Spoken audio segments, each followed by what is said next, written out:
Hello friends, आप लोगों का इन्वायरमेंट मास्टर यूट्यूब चैनल में स्वागत है। मेरा नाम है इंजीनियर ऋषभ सिंह। हम लोगों ने लास्ट लेक्चर में गेट 2021 में जो नया सब्जेक्ट आईआईटी बॉम्बे ने इंक्लूड किया है इन्वायरमेंटल साइंस एंड इंजीनियरिंग, उसका course structure, preparation strategy discuss किया था। देयर आर 9 सब्जेक्ट या 9 portions in this subject at which the fifth portion is water and waste water engineering. That I have given the maximum weightage because it is previously asked in a GATE exam in different in other streams like the civil engineering. So that is why some portions of this subject has already been controlled on my YouTube channel. Here is the list like the introduction of environmental engineering, factor affecting per capita demand and design life. ठीक है, तो इसको आप लोग यहाँ से go through कर सकते हैं। वापस से हम लोग इसके ऊपर आते हैं, तो अभी इस लेक्चर में क्या क्या कोर्स स्ट्रक्चर है उसको हम लोग एक बार देखते हैं, फिर इस लेक्चर के टॉपिक के ऊपर आते हैं। So water and waste water treatment जो है ये बेसिकली 3 टॉपिक्स में हमने डिवाइड किया है। First one is the water treatment, second one is waste water treatment and third one is some additional topics. So water treatment has been divided in 4 parts. First one is the water demand, source and conveyance. ठीक है, that has been already completed on my YouTube channel in these 2 lectures, the introduction to environmental engineering, factor affecting per capita demand, variation in water demand and water supply sources. In these 3 videos I have completed the first topic, water demand, its source and its conveyance. Then after that the next portion comes, that is the water quality parameters. So what are the different water quality parameters, like the physical water quality parameters, chemical water quality parameters and biological water quality parameters. जो biological water quality parameters है, this is also included in a microbiology portion of this course structure. Then treatment of water, that there is a screening, aeration, sedimentation with coagulation, then a filtration, disinfection, and there is a minor methods also. Then fourth topic is distribution of water, how the water that has been treated in a treatment plant, how it can be distributed to the community so that the community can use that water in their daily uses. Then after that the next portion of this subject comes, that is the wastewater treatment. So wastewater treatment is also divided in a 5 parts. First one is the characteristics of wastewater. What are the different water quality characteristics of that wastewater? Then what are the different biochemical reactions associated in a water treatment, wastewater treatment, sorry. Then the disposal of sewage effluent, how the sewage effluent that is been rejected after the treatment in a sewage treatment plant, so how we can dispose in our atmosphere, like in a lithosphere or the hydrosphere. Then after that, design of sewer system and a sewer apparatus. Then the most important portion came, that is the sewage treatment. So sewage treatment जो है, most of the questions will come from this topic, sewage treatment. ठीक है.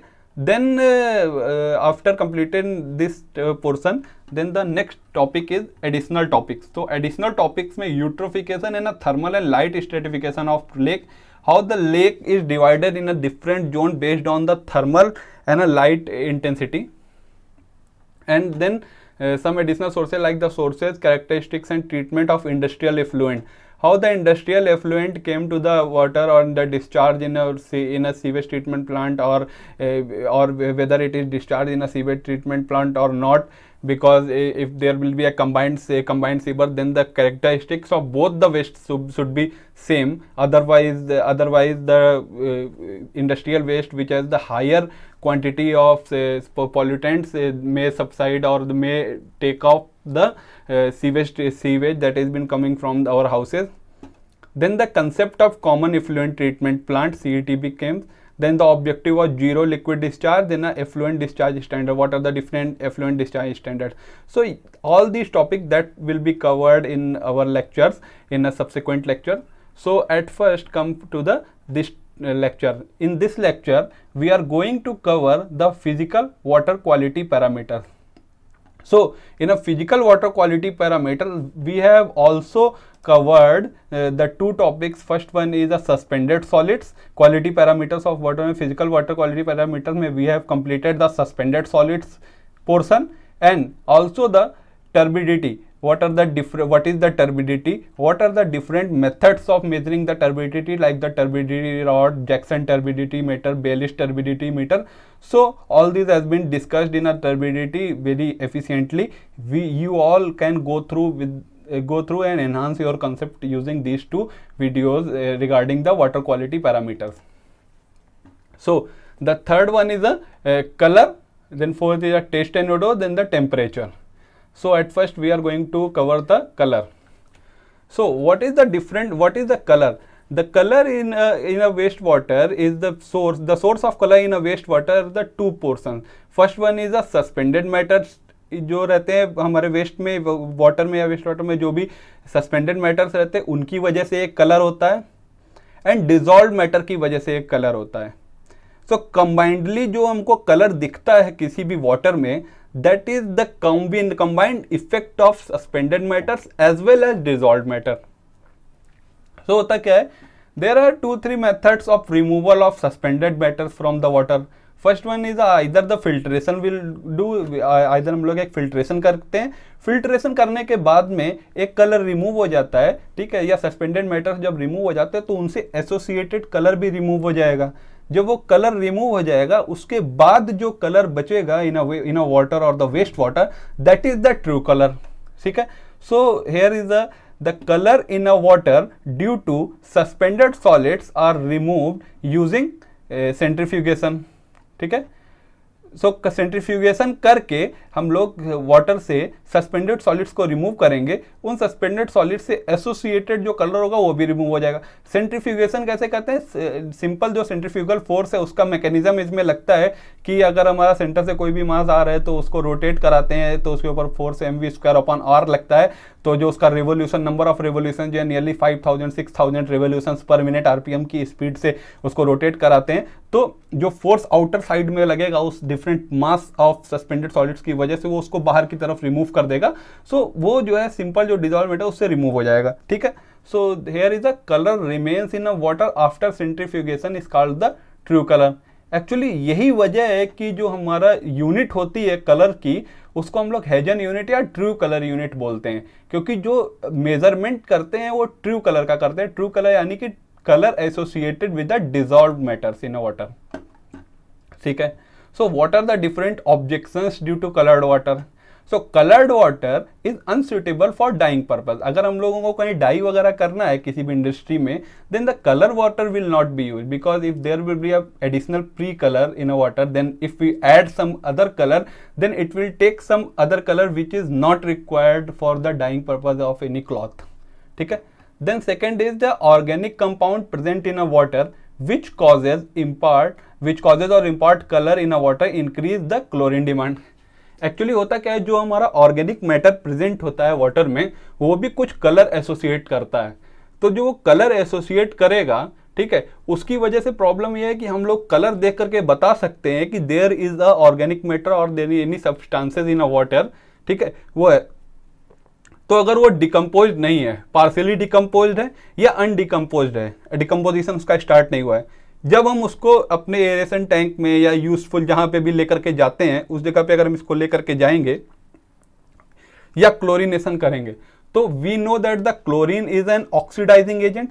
Chlorine जब उसको oxidise करेगा तो जिस chlorine को हम लोग डिसइंफेक्शन के लिए यूज कर रहे थे, यानी कि 2 मिलीग्राम पर लीटर या जितना भी डाल रहे हैं, या 0.5 मिलीग्राम पर लीटर जो रेसिडुअल क्लोरीन हम लोग छोड़ रहे हैं, ठीक है, अपने पाइपलाइन में, वो एसोसिएट कर जाएगा इससे ऑर्गेनिक मैटर प्रेजेंट जो है, जो हमको पता भी नहीं है कि प्रेजेंट है, लेकिन वो क्लोरीन को कंज्यूम कर लेगा और ultimately the chlorine demand increase हो जाएगी और पैथोजेंस उसमें रह जाएंगे, डिसइंफेक्शन नहीं होगा. ठीक है. इसलिए भी हम लोग ऑर्गेनिक मैटर को नहीं चाहते हैं, कलर देख करके कंट्रोल करना चाहते हैं कि उसमें कलर नहीं रहा तो ऑर्गेनिक मैटर जनरली नहीं रहेगा.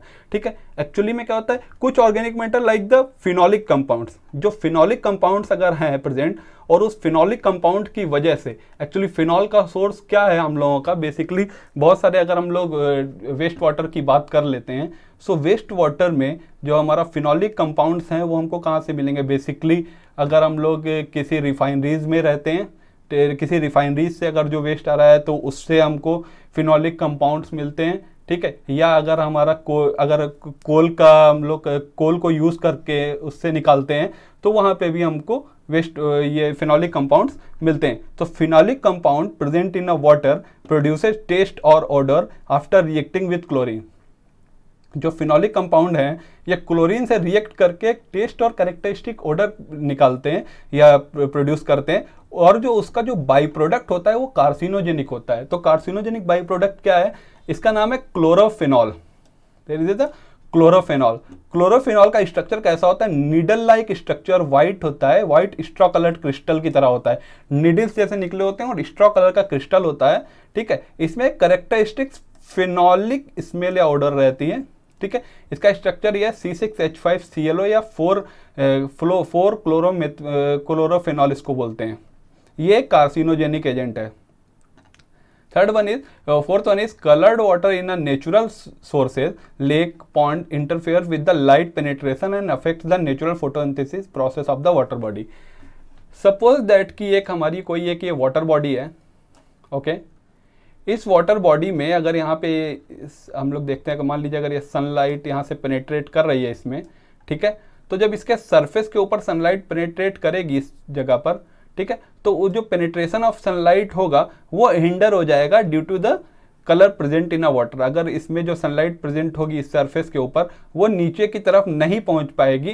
ठीक है, तो उससे जो अंदर फोटोसिंथेसिस वगैरह होगा वो अफेक्टेड हो जाएगा। ठीक है, मेन रीज़न यही है कि जो हमारा नेचुरल सोर्सेज में अगर कलर्ड वाटर रहता है तो वहाँ की प्रोडक्टिविटी वगैरह डिक्रीज हो जाती है as the photosynthesis will not take place because the light penetration is not going there. Okay, so how we can measure the color? So measurement of color is done using the color matching technique. Actually जो color matching technique होता है उसमें क्या होता है कि different number of samples लेते हैं, उनका हमको कलर्स पता रहता है, like the 1.1 milligram per litre या जितना भी हमारा, जैसे मान लो 1 यूनिट हमारी जो कलर मेजरमेंट की है, ये colour produced by 1 milligram per litre of platinum in the form of chloroplatinate ion. ठीक है, तो ये chloroplatinate ion 1 milligram per litre जो होगा, तो इसकी वजह से जो कलर प्रोड्यूस होगा उसको हम लोग 1 यूनिट बोलेंगे या 1 TCU बोलेंगे। सो कलर में क्या है, 0.1 TCU से लेके बहुत सारे डिफरेंट रेंज है, 20 TCU या 25 TCU, 30 TCU तक के हम लोगों के पास में, या 50 TCU डिफरेंट कलर्स के सैंपल्स, प्री प्लांट सैंपल्स रहते हैं, या हम लोग उसको बना लेते हैं like the 0.1 milligram per litre. हम पूरा 0.1 मिलीग्राम क्लोरोप्लेटिनेट आयन हमने डाला है 1 milligram 1 litre of distil water में, जो कलर निकला दैट इज द 0.1 TCU हमारा 0.1 TCU का हमारा एक ये सैंपल हो गया। ठीक है, इस सैंपल से हम लोग कलर मैचिंग करेंगे स्पेक्ट्रोफोटोमीटर में अपने जो डिजायर्ड सैंपल हमारा है। अगर दोनों का कलर सेम होगा या लाइट इंटरफेरेंस दोनों की सेम होगी, then it should be referred as the sample that we are going to measure has the colour of 0.1 TCU। ठीक है, तो ये होती है कलर मैचिंग टेक्निक। ठीक है, तो testing of colour should be done with, actually होता क्या है, जब हम लोग किसी भी लैब में वाटर या वेस्ट वाटर को जब लेकर के आते हैं, या ग्राउंड वाटर कोई भी वाटर अगर लेकर के आते हैं, तो उस वाटर की जो कलर मेजरमेंट होता है एंड द डिजॉल्व ऑक्सीजन वगैरह का जो मेजरमेंट होता है, वो लाने के ऑलमोस्ट 72 आवर्स या बेसिकली होना ये चाहिए कि 24 आवर्स के अंदर ही कर लेना चाहिए। बिकॉज तो अगर बायोलॉजिकल एक्टिविटीज या बायोलॉजिकल एजेंट प्रेजेंट हैं उस वाटर में, और बायोलॉजिकल एक्टिविटीज अगर उस वाटर में हो रही हैं, तो उसकी वजह से उसका कलर कुछ एक्चुअल कलर से डिफरेंट हो जाएगा। ठीक है, तो इसलिए हम लोग इसको 72 आवर्स से पहले ही उसको कलर मेजरमेंट कर लेते हैं। अच्छा, जो ये TCU के थ्रू जो मेजरमेंट होता है क्लोरोप्लेटिनेट आयन का, ये बेसिकली हम येलोइश ब्राउन कलर के लिए ही करते हैं। So what are the different colours? जो ह्यूमिक एसिड होता है वाटर में वो हमको येलोइश ब्राउन कलर देता है, आयरन ऑक्साइड जो है वो रेडिश कलर देता है, एंड मैग्नीज ऑक्साइड जो है ब्राउन या ब्लैकिश वाटर देता है। ठीक है, so other than yellowish brown colour is measured using the spectrophotometric method से हम लोग उसको मेजर करते हैं। ठीक है, so what is the acceptable limit? So as per IS 10500 2012, the acceptable limit of color is 5 TCU या 5 ट्रू कलर यूनिट या 5 हेजन यूनिट, ठीक है। And the cause for rejection, actually like अभी हम लोगों का कोरोना वायरस चल रहा है, ठीक है, कोविड-19 चल रहा है, तो ये एक एपिडेमिक या पेंडेमिक का समय है। इस समय में अगर अल्टरनेट सोर्स ऑफ वाटर हमारे पास नहीं प्रेजेंट है, then we can go for the 15 TCU also. 5 TCU तक देखो, किसी भी मेजरमेंट के किसी भी कंपाउंड या किसी भी चीज़ का अगर किसी भी करेक्टरिस्टिक्स को या पैरामीटर्स को हमको अगर रिड्यूस करना है वाटर में, it is ultimately associated with some amount of cost and man forces या वर्क की रिक्वायरमेंट होगी। तो अगर वो अवेलेबिलिटी नहीं है तो हम लोग 15 TCU तक भी परमिसिबल कर लेते हैं ड्यूरिंग द एपिडेमिक और pandemic in the absence of alternate sources, ठीक है। सो ये हमारा कलर कंप्लीट हुआ। कलर की यूनिट क्या थी हमारा TCU में थी, ट्रू कलर यूनिट में हम लोग मेजरमेंट कैसे करते हैं, कलर मैचिंग टेक्निक या टिंटोमेट्रिक मेथड से करते हैं, ठीक है। क्या 1 यूनिट क्या है, colour produced by 1 milligram of platinum in the form of chloroplatinate ion, ठीक है। So all these is the colour physical water quality parameter colour. Then we are going to come on the taste and odor. So what are the different sources of taste and odor in a water? So first one is a dissolved gases. So what are the different dissolved gases which are associated with the taste and odor? First one is a H2S, then a mercaptan and a methane. So H2S है ना, methane जो है ये anaerobic decomposition of organic matters का by product होता है। जब हम anaerobic decomposition of organic matter होता है तो जो बाई प्रोडक्ट निकलती है, बाई प्रोडक्ट के तौर पे जो गैस निकलती है वो मीथेन या H2S रहती है, ठीक है। एंड द ऑर्गेनिक मैटर, सो जो ऑर्गेनिक मैटर होता है या derive from dead and living organic matter या माइक्रो ऑर्गेनिज्म और द डिकम्पोजिंग ऑर्गेनिक मैटर, ठीक है। तो जो ये ऑर्गेनिक मैटर डिकम्पोज हो रहा होता है, ठीक है, इन द मतलब फेस ऑफ डिकम्पोजिशन होता है, उसकी वजह से टेस्ट एंड ऑडर होता है और उसकी वजह से कुछ कलर भी एसोसिएट होता है, ठीक है। सो कुछ जोन में दिखा देता हूँ आपको एक बार। ये देखिए इस तरीके का हमारा जब डिकम्पोजिशन होता रहता है ऑर्गेनिक मैटर का, तो उस समय पे जो रहता है तो वहाँ पे इस तरीके का colour and taste and order आता है, ठीक है। और ये एक जोन है कि लाइक हमारा जब जो हम लोग किसी भी पोजीशन पे जब हम वेस्ट डिस्पोज करते हैं तो यहाँ पे सबसे पहले क्लीन जोन होता है, then decomposition zone, then septic zone, then recovery zone and the clean water zone. तो ये जो सेप्टिक जोन होता है, इस जोन में हमारा कलर ऑफ वाटर जो है वो बेसिकली ब्लैकिश कलर होता है, क्योंकि यहाँ पे डिकम्पोजिशन हो रहा होता है। इस पॉइंट पे डिजॉल्व्ड ऑक्सीजन जो है वो काफ़ी कम हो जाता है, ऑलमोस्ट 2 ppm या 0 ppm तक भी पहुँच जाता है, ठीक है। देन हमारा जो कुछ इंडस्ट्रियल लिक्विड्स रहते हैं, जैसे किसी एक इंडस्ट्री में कोई एक ऐसा सब्सटेंस है जो हम जब वाटर में डिस्पोज, उसमें कुछ कैरेक्टरिस्टिक्स ओडोर एंड टेस्ट है, तो वो जब किसी वाटर में डिस्पोज हो रहा है तो वो भी वहाँ पे एसोसिएट करेगा टेस्ट एंड ओडर को। Then water containing phenol, cresol, ammonia, agriculture chemical and high residual chlorine and chlorophenols जो है ये भी एक colour and taste and odour दोनों ही देते हैं। बेसिकली जो हमारा फिनॉल है या क्लोरीन जो है उसकी वजह से बहुत फॉल स्मेल आती है, बहुत फॉल जो है वो टेस्ट और ओडर रहता है, ठीक है।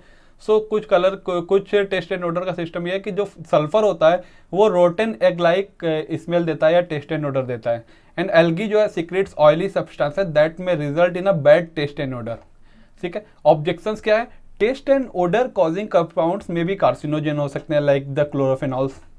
And taste and odour cause aesthetical problem for the drinking water. Actually कोई भी एक पर्सन अगर हम किसी भी वाटर को लेते हैं, ठीक है, उस वाटर को अगर हमको ड्रिंक करना है तो उस वाटर को ड्रिंक करते वक्त अगर उसमें कुछ भी स्मेल आ रही है और उसमें कोई एक ऑर्डर है या उसमें कोई एक करेक्टरिस्टिक टेस्ट है, because we are thinking that the water is the colourless, tasteless and there will not be any order, तो अगर वो प्रेजेंट है तो हम लोग बेसिकली उस वाटर को रिजेक्ट कर देंगे, ड्रिंक नहीं करेंगे, ऑब्वियस बात है। एक और चीज़ है कि जो सब्सटेंस होते हैं जिसमें कि एक ऑर्डर आ रही होती है, उस ऑर्डर की वजह से हमेशा ही टेस्ट रहेगा। लाइक कि अगर हमारा वाटर उसमें कोई एक स्मेल आ रही है, उस स्मेल की वजह उस वाटर को अगर हम ड्रिंक करेंगे तो जो स्मेल है, गैसी सब्सटेंस है, वो उस टेम्परेचर के ऊपर उसमें डिजॉल्व भी हो जाएगा और उसकी वजह से उसमें टेस्ट रहेगा। लेकिन ये जरूरी नहीं है कि अगर किसी वाटर में टेस्ट है तो उसमें ऑर्डर हो ही, या बेसिकली बोल सकते हैं कन्वर्स इज नॉट ट्रू, ठीक है। वन मोर थिंग, जैसे कि किसी एक वाटर में कोई डिफरेंट टू सब्सटेंसेस हम लोग डिफरेंट लोकेशन पे डिस्पोज कर रहे हैं, लाइक एक रिवर है या कोई एक जोन है जिसपे कोई एक इंडस्ट्री है जो एक सब्सटेंस को इसमें डिस्पोज कर रही है वाटर में। आगे जाकर के कोई एक दूसरी इंडस्ट्री है वो भी उस सब्सटेंस किसी दूसरे एक सब्सटेंस को किसी दूसरे कंपाउंड को डिस्पोज कर रही है उस रिवर में। बेसिकली वो दोनों कंपाउंड्स जो हैं वो कोई भी टेस्ट या ओडर नहीं कॉज करते हैं। बट होगा क्या, जब पहली वाली इंडस्ट्री का वाटर जस्ट थोड़ी सी दूर पर जाकर के जब दूसरी इंडस्ट्री के वाटर से मिलेगा तो उन दोनों में एक रिएक्शन, उस रिएक्शन की वजह से ही उस रिएक्शन के बाद में कोई एक ऐसा थर्ड सब्सटेंस बनेगा जो टेस्ट एंड ओडर कॉज करता है। तो इस चीज का भी हमको ध्यान देना होता है। अब मेजरमेंट कैसे करेंगे? ओडर जो है उसको मेजरमेंट करने के लिए एक इंस्ट्रूमेंट होता है जिसका नाम हम लोग ऑस्मोस्कोप देते हैं, ठीक है। और बाकी intensity of taste and odour is measured by TON, threshold odour number. Threshold odour number क्या होता है कि ये एक डाइल्यूशन रेशियो होता है at which the taste and odour is just visible, या जस्ट मतलब आइडेंटिफाइएबल। होता क्या है, इसका एक रेशियो होता है लाइक A+B/A। ए क्या है? Volume of odorous water in ml। वो वाटर जिसमें ओडर है या जो हमारा सैंपल वाटर है, ठीक है, उसको लेते हैं A। B लेते हैं volume of odour free water, यानी कि जो एक डिस्टिल वाटर या क्लीन वाटर है जिसमें कोई भी कैरेक्टरिस्टिक ओडर नहीं है वो B है। तो TON A+B/A, यानी कि हम लोग ऐसे याद रखेंगे कि जिसको यूज करना है वो ऊपर और नीचे दोनों तरफ रहेगा, ठीक है। और जो हमारा जो हम एडिशनल ऐड कर रहे हैं क्लीन वाटर वो केवल टॉप में रहेगा, A+B/A। इसको ही बोलते हैं TON। अब रेंज क्या है TON की? थ्रेशोल्ड ऑर्डर नंबर की 1 से 3 थ्रेशोल्ड ऑर्डर नंबर TON तक हम लोग परमिसिबल रखते हैं, ठीक है। अच्छा एक चीज और, जो थ्रेशोल्ड ऑर्डर नंबर की जो टेस्टिंग करते हैं उसे लोअर टेम्परेचर पे करते हैं या कूल वाटर में करते हैं, क्योंकि जब वाटर जब उसका हायर टेम्परेचर पे ले जाएंगे, ठीक है, तो उसका टेस्ट एंड ऑर्डर बदल जाएगा। बिकॉज ऑर्गेनिक मैटर जो प्रेजेंट होगा वो डिकम्पोज हो जाएगा, और डिकम्पोज होने के बाद में उसमें अलग से एक्स्ट्रा ऑर्डर दे देगा, ठीक है, या और सब्सटेंसेस दे देगा, या डिकम्पोजिशन स्टार्ट हो जाएगा। तो हमारा टेस्ट एंड ऑर्डर की जो एक्चुअल क्वांटिटी उसमें वेरिएशंस आने लग जाएंगे। तो इसके लिए हम लोग उसको जो है लोअर टेम्परेचर पे ही करते हैं मेजर। ऑर्डर रिमूव कैसे करते हैं? मैकेनिकल एरेशन कर दो। अगर मैकेनिकल एरेशन कर दोगे तो जो ऑर्गेनिक मैटर प्रेजेंट होगा in the presence of oxygen aerobic decomposition of organic matter हो जाएगा, और हमारा ऑर्गेनिक मैटर जब रिमूव होगा तो उससे एसोसिएटेड टेस्ट एंड ऑर्डर भी रिमूव हो जाएगा, ठीक है। Second one is oxidation by chlorine and ozone on permanganate. तो इससे भी ये भी एक ऑक्सीडाइजिंग एजेंट है, ऑक्सीडाइज कर देंगे। और एड्सॉर्प्शन से भी हम लोग रिमूव करते हैं। एड्सॉर्प्शन बेसिकली एड्सॉर्प्शन क्या होता है? एड्सॉर्प्शन जो है फिनोमिना सरफेस फिनोमिना होता है कि बहुत स्मॉल साइज पार्टिकल्स जो रहेंगे जिसका specific surface area very high रहेगा, लाइक द एक्टिवेटेड कार्बन या क्ले, बिकॉज क्ले का जो है 2 माइक्रोन से भी छोटे साइज के क्ले पार्टिकल्स होते हैं। तो जितना छोटा पार्टिकल स्पेसिफिक सरफेस एरिया या surface area per unit volume या पर केजी बहुत हायर रहेगा। जब सरफेस एरिया हायर रहेगा तो चार्ज भी उसके ऊपर निगेटिवली चार्ज सरफेस रहेगा, वो भी काफ़ी हाई रहेगा। उसकी वजह से उसके सरफेस के ऊपर more amount of organic matter जो हमको रिमूव करना है वो एसोसिएट हो सकते हैं। इसीलिए हम लोग एड्सॉर्प्शन ऐसे सब्सटेंस के ऊपर करते हैं जिसका स्पेसिफिक सरफेस एरिया बहुत हाई होगा और साइज जो इफेक्टिव साइज होगा वो बहुत ही छोटा होगा। After understanding the suspended solids, then turbidity, then taste, color and odor, the fifth physical parameter is the temperature. Actually temperature has the tremendous effect on water and the wastewater both. Like if you look on here, क्या लिखा है? जो TON testing should be done at the lower temperature. तो temperature का effect यहाँ पे भी है, क्योंकि जैसे जैसे टेम्परेचर इंक्रीज होगा rate of decomposition of organic matter भी इंक्रीज होगा। ऑलमोस्ट 10 डिग्री सेल्सियस का अगर राइज हम लोग वाटर टेम्परेचर में कर देते हैं तो उसकी वजह से हमारा जो ऑर्गेनिक मैटर का डिकम्पोजिशन का रेट है वो डबल हो जाता है बेसिकली। सो टेम्परेचर जो है वो डायरेक्टली जो है एसोसिएट इवेल्युएट करने के लिए पोर्टेबल एंड वेस्ट वाटर को नहीं यूज करते, बट इसका इफेक्ट बहुत हायर रहता है। तो temperature has one of the most important effect on the natural surface water system. जो नेचुरल सरफेस वाटर सिस्टम है तो उसके ऊपर काफ़ी हायर इफेक्ट रहता है, क्योंकि उसमें ऑर्गेनिक मैटर का डिकम्पोजिशन का रेट बहुत बढ़ जाता है। अब सोर्स क्या है हमारे वाटर में टेम्परेचर के, टेम्परेचर हायर टेम्परेचर होने के कुछ सोर्सेज ये हैं कि जो एम्बियंट टेम्परेचर राइज होगा, तो एम्बियंट टेम्परेचर जब राइज होगा किसी भी नेचुरल वाटर बॉडी में, तो ये बेसिकली अगर सैलो वाटर बॉडी है तो उसकी कुछ डेप्थ तक, जहाँ तक फोटिक जोन ज़्यादा होगा, जैसे जिसमें पूरा एक पूरा फोटिक जोन होगा, सैलो वाटर बॉडी होगी, तो पूरा का पूरा वाटर जो है उसका टेम्परेचर राइज हो जाएगा। टेम्परेचर राइज होने की वजह से उसमें ऑर्गेनिक मैटर का डिकम्पोजिशन भी बढ़ जाएगा, डिजॉल्व्ड ऑक्सीजन हमारा कम हो जाएगा, ये प्रॉब्लम रहती है। तो major problem for shallow water body के लिए रहता है। फिर क्या है, discharge of heated water from the industries, जैसे कि थर्मल पावर प्लांट्स में हम लोग वाटर को हीट करते हैं, बॉयलर वाटर को हीट करते हैं बाय द कोल कंबस्शन करने के बाद में, तो जो वाटर है उस वाटर को हम लोग एक स्टेक तक ले जाते हैं, फिर वहाँ से डिस्पोज करते हैं, उसको हम लोग कूलिंग टावर्स बोलते हैं।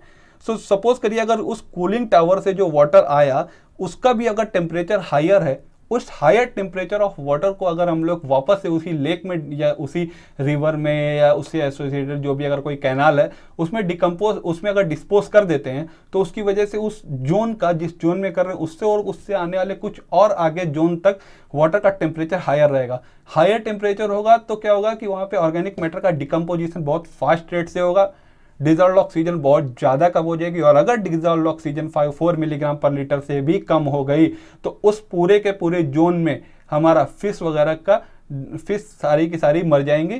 तो ये हमको एक प्रॉब्लम होती है, इसीलिए हमको टेम्परेचर जो है वो कम करके एसोसिएट उतना ही टेम्परेचर उसमें डालना होता है जिस सोर्स से हम वाटर लेते हैं, जिस टेम्परेचर पे यूज़ करने के बाद कूलिंग टावर से उसी टेम्परेचर पे वाटर को डिस्पोज करना होता है, अदरवाइज जो है इन्वायरमेंटल इम्पैक्ट्स पड़ते हैं। दूसरा चीज एक और क्या है कि कहीं पर अगर हमारा हीट को एक्सचेंज कर रहे हैं, जैसे हीट एक्सचेंजर से किसी भी लाइक एयर कंडीशनर्स हैं या कोई है जिसमें मतलब एक कमरे में टेम्परेचर काफ़ी हाई है, ठीक है, हम लोग बाहर से उसमें cooler water temperature cool water को पाइप से मूव करा रहे हैं, या कहीं पे टेम्परेचर अंदर का कम है, बाहर से हीटेड वाटर को हम लोग पास करा रहे हैं और हीट एक्सचेंज हो रहा है, तो हीट एक्सचेंज होने के बाद जो रिजेक्ट वाटर होगा उसका टेम्परेचर में वेरिएशन होगा। उस वेरिएटेड टेम्परेचर ऑफ वाटर को हम लोग जब डिस्पोज करेंगे वापस से किसी भी वाटर बॉडी में, तो उसका टेम्परेचर भी उतना ही होना चाहिए जितना उस वाटर का टेम्परेचर है, otherwise there will be a change in a biological activity in a water at a certain zone from the disposal point, ठीक है। Then removal of forest canopies and irrigation return water, actually जब irrigation वगैरह करते हैं तो उस पूरे zone में जब हम लोग वाटर को लेते हैं तो वहाँ पे टेम्परेचर में काफ़ी वेरिएशंस आ जाते हैं, जब उसको हम लोग डिस्पोज करते हैं तो वो वही इफेक्ट फिर से रहेगा। और फॉरेस्ट कैनोपीज को अगर हम लोग रिमूव कर देते हैं उस पूरे जोन से जहाँ से रिवर वगैरह मूव हो रही है, तो वहाँ पे टेम्परेचर राइज हो जाएगा क्योंकि वहाँ पे एम्बियंट एटमॉस्फेरिक टेम्परेचर बढ़ जाता है। अभी हमारा ऑब्जेक्शंस क्या है, at cooler temperature biological diversity of water is high. Actually biological activity and biological diversity में काफ़ी डिफरेंस है। जो बायोलॉजिकल एक्टिविटी उसमें क्या है कि डिकम्पोजिशन ऑफ ऑर्गेनिक मैटर कितने फास्टर रेट से हो रहा है, और बायोलॉजिकल डाइवर्सिटी का मतलब ये हुआ कि जब हमारा टेम्परेचर कम है, जब कम टेम्परेचर है तो वो ऑर्गेनिक मैटर भी प्रेजेंट होंगे जो उस टेम्परेचर को झेल सकते हैं, और उससे ज़्यादा झेलने वाले टेम्परेचर के ऑर्गेनिक मैटर भी प्रेजेंट होंगे। यानी कि एक गिवन वॉल्यूम ऑफ वाटर में नंबर ऑफ बायोलॉजिकल स्पेसीज काफ़ी ज़्यादा होंगी, इसी को बोलते हैं बायोलॉजिकल डाइवर्सिटी। अब जब हम टेम्परेचर को बढ़ा रहे हैं, तो जो स्पेसीज डिकम्पोजेबल होंगी या उस टेम्परेचर को नहीं झेल सकती होंगी, उस टेम्परेचर तक नहीं उसकी कैपेसिटी होगी, तो वो डिकम्पोज हो जाएगी। यानी कि उस पूरे जोन में rate of decomposition of organic matter बढ़ा, बायोलॉजिकल एक्टिविटी बढ़ी, लेकिन बायोलॉजिकल डाइवर्सिटी डिक्रीज हो गई। Okay, rise in temperature also affect the rate of biological activity, बहुत देर से बोल रहा हूँ इसी चीज को मैं, ठीक है। At 10 degree rise in temperature the rate of biological activity is almost doubles, ठीक है। At higher temperature productivity of surface water body increases, ये भी बता चुके। Okay, there will be a significant decline in the dissolved oxygen in water body due to accelerated biological activity, we have already discussed this thing. Then the temperature also affects the other physical properties of water, ये इसको समझते हैं।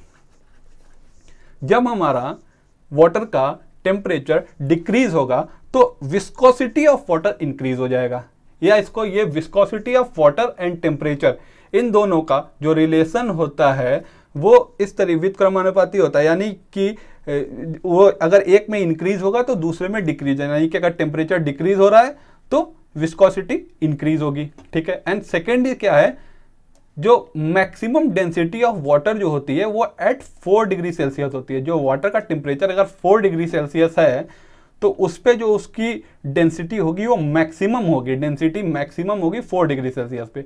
अब क्या है, अगर 4 degree Celsius से temperature बढ़ाते हैं तब भी डेंसिटी कम होगी, और 4 डिग्री सेल्सियस से अगर टेम्परेचर कम करते हैं तब भी डेंसिटी डिक्रीज ही करेगी, ठीक है। So at 4 degree Celsius the density of water is increase, एक स्पेसिफिक प्रॉपर्टी, स्पेशल प्रॉपर्टी होती है।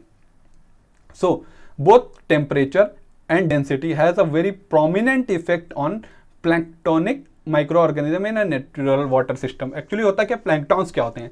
प्लैंकटॉन्स जो है वो माइक्रो ऑर्गेनिज्म होते हैं इन अ वाटर या इन किसी भी अगर वाटर बॉडी है उसमें, जो वो माइक्रो ऑर्गेनिज्म होते हैं जो ऑक्सीजन कंज्यूम करते हैं but and along the current move कर सकते हैं वाटर में, मतलब वाटर में स्विम करते हैं, फ्लोट करते हैं, लेकिन उसके सरफेस के ऊपर, सरफेस से थोड़ा सा नीचे उसके फ्लोट करेंगे, लेकिन वो केवल along the stream he flow कर सकते हैं, अक्रॉस द स्ट्रीम नहीं फ्लो कर सकते, यानी कि अगर धारा की दिशा में ही वो मूव कर सकते हैं, उसके अगेंस्ट नहीं मूव कर सकते हैं। ये प्लैंकटॉन्स होते हैं। तो अगर किसी भी चीज़ की डेंसिटी बहुत हाई है, ठीक है, तो उसमें स्विम कर पाना काफ़ी मुश्किल होगा। तो इसलिए टेम्परेचर अगर हमारा 4 डिग्री सेल्सियस के पास में है तो वहाँ की डेंसिटी काफ़ी हाई होगी, और अगर डेंसिटी काफ़ी हाई है तो उसमें स्विम कर पाना प्लैंकटॉन्स के लिए काफ़ी मुश्किल हो जाता है। इसीलिए हम लोग अपने वाटर का टेम्परेचर 4 डिग्री सेल्सियस के आसपास नहीं रखते हैं। एक्सेप्टेबल रेंज जो है that is 10 to 25 degree Celsius, और 25 डिग्री सेल्सियस से अगर काफ़ी ऊपर जाओ तो ये एक ऑब्जेक्शनल हो जाएगा, ठीक है। अच्छा, one more thing, solubility of gases जो है वो भी डिक्रीज करती है राइज इन टेम्परेचर। अगर टेम्परेचर काफ़ी हाई है तो जो गैस होगी जिसको हम लोगों को किसी भी अगर लिक्विड में या वाटर सॉल्युबल कराना है तो सॉल्युबिलिटी भी डिक्रीज आती है अगर टेम्परेचर को काफ़ी इंक्रीज करते हैं। सो अभी हम लोगों ने पढ़ा temperature, then threshold order number का taste and order, then we have also discussed about the colour. So we have covered the water quality parameters में physical water quality parameters we have already covered, in that the suspended solids, turbidity, taste and odor, color and a temperature, 5 things we have discussed, ठीक है। Thank you very much. In a next lecture we are going to discuss about the chemical water quality parameter like the hardness, then there will be alkalinity, pH, then dissolved matter like हमारा nitrogen content, then the phosphorus और chloride content, इन सबको discuss करेंगे। And after that we are going to discuss about the biological water quality parameters, MPN वगैरह को discuss करेंगे। Thank you very much, आपको lecture देखने के लिए thank you. One more thing, if you guys like my videos and my channel, then kindly like, share and subscribe so that then you will get the latest notification of my videos. Thank you very much.